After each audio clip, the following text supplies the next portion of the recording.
Rain or shine, Kit Dato mga idol, ipapasuspended kaya matapos batuhin ng bola si Brandon Ganuelas Roser at coach team ko nagulat sa nangyari.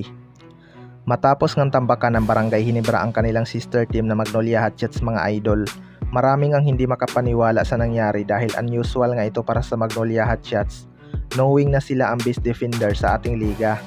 Kahit noong elimination rounds pa lang ay hindi na nga magawang talunin ng Magnolia Hatchets itong Barangay Ginebra. Kaya pati si coach team ko na ay nagulat sa nangyari mga idol.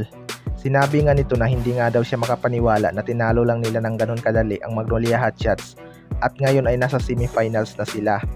Meralco Bolts nga ang kanilang makakalaban sa semifinals at hindi nga basta-basta ito Meralco Bolts mga idol dahil tinambakan nga sila nito noong elimination round. Tatlong SMC team din ang pinabagsak nitong Meralco Bolts kaya magiging mabigat na laban talaga ito para sa kanila.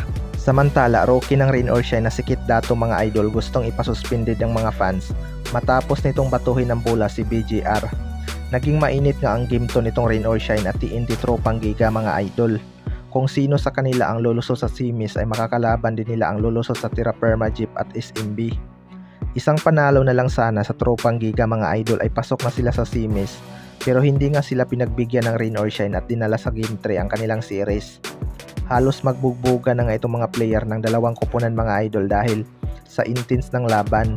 Foul trouble nga ang inabot ng mga TNT players at marami talagang na-technical sa laban na ito.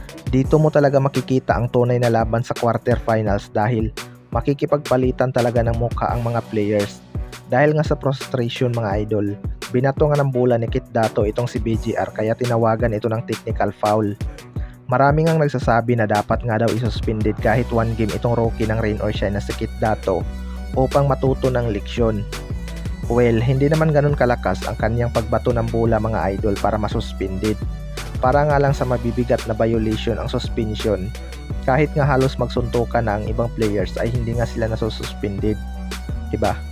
Sapat na yung tinawagan ng technical foul dahil bawal naman talaga yung batuhin mo ng bola ang kalaban. Dala na rin talaga siguro ng frustration yun.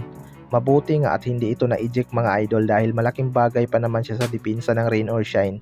At may tira din talaga sa labas ang big man na to. Na-choke na naman nga po itong si Coach Chot Reyes mga idol despite na naging kontrolado nila ang laban. Dahil pinaulanan nga sila ng Rain or Shine sa 3 points area. Dahil nga umabot ng do or die game mga idol, nasa TNT Tropang Giga na nga ang pressure. Kaya expected na mas magiging physical pa ang kanilang game 3.